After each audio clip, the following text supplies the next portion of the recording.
और मेरा नाम उषा, मैं सानपुर यूपी से हूँ। और मेरी गवाही है कि बहुत बड़ी गवाही है। मेरे हस्बैंड जो थे ड्यूटी पर गए हुए थे और उनको एकदम से जो है उनकी नसें ब्लॉक हो गई और जब घर पाए उनसे बोला नहीं जा रहा था।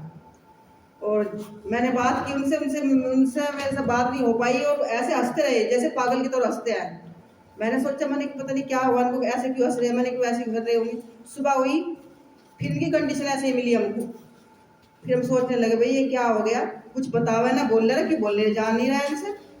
हमने फिर क्या सोचा, मैंने आओ करना था, मैंने तुरंत वो जो फोन है पापा जी पे मिला दिया। मगर पापा जी ऐसे से बात है कि तबीयत खराब है। कहने क्या हुआ बेटा, मैंने कि ना बोल रहे ना हंस रहे, कुछ भी नहीं कर रहे, चुपचाप बैठे हुए हैं और कंडीशन बहुत खराब है। ये कहने लगे कोई बात नहीं बेटा घबराओ ना, मैं आ रहा हूँ। ये सुबह 7 वाली गाड़ी से घर पे मिले हमें और ये चैन को उठा के डॉक्टर के ले गए। हम बोले कि डॉक्टर का चलो, इतना गुस्सा बीबी आई, इतना हो रहा था इनका कि अगर मैं कुछ बोल देती फोन उठा कर मारते, जो भी हाथ में आता था ना वही मारते थे। फिर मैंने सोचा मैंने कि शायद पापा जी से हो जाए काम, उनको बुलाना पड़ेगा। तो जैसे हमने बुलाई ये आ गए और ये इनको उठाकर डॉक्टर के ले गए। शाम हो गई, पूरा दिन हुआ वहाँ पे, सारे टेस्ट हुए। तो उसमें टेस्ट हुआ कि इनकी नसें जो है ना, माइंड की जो नसें वो ब्लॉक हो चुकी और बड़ा सीरियस केस था। कोई बात नहीं, पापा जी ने प्रार्थना की, हमारा साथ दिया। शाम को ही वापस लौटे, इन्होंने कहा बेटा प्रार्थना करो, मैं भी प्रार्थना करूंगा, नाइट प्रे रखो आप।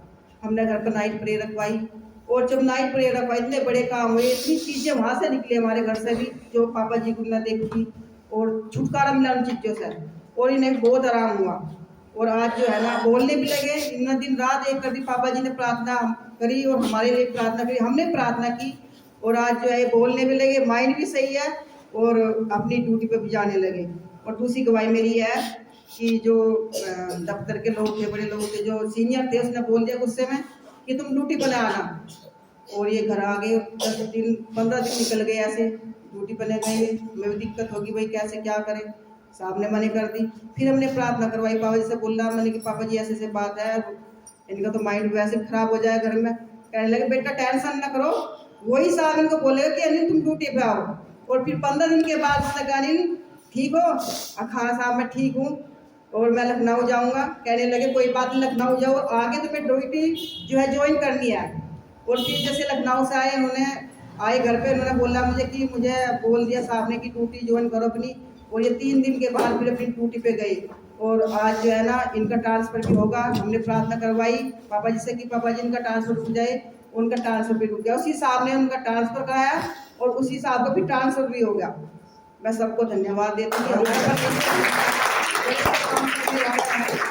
सच में अपना विश्वास बढ़ाओ और सबसे पहला ये है कि वचन में लिखा हुआ कि अपना कर्म करो, कर्म से धर्मी ठहरता है इंसान। और हमारा सच में पिता परमेश्वर जिंदा है। मैं ये प्रार्थना करती हूँ कि सब पिता परमेश्वर के अधीन रहो, उसकी जय जयकार, उस पर विश्वास करो। हालेलुया, धन्यवाद।